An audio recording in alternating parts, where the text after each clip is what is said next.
So, ayun na nga ang chika. For this video, isi-share ko naman sa inyo ang aking version ng mango sticky rice with a twist. And trust me, napakadali lang gawin ito. So first, lutuin lang natin ang ating kakanggata or coconut cream hanggang sa maging latik and then set it aside. Next, sisiwain na magkabilang pisngi ng ating mangga. Next na lutuin ang ating malagkit na bigas. Kapag malapit ng maluto, maglagay ng half a cup ng coconut cream, half a cup ng white sugar, 1 tablespoon ng coconut oil, and a few drops ng pandan essence.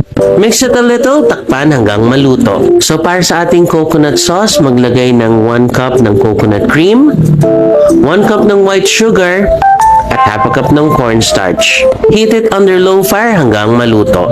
And finally, assemble the sticky rice and sliced mango on a plate, pour in the sauce, and top it with some latik.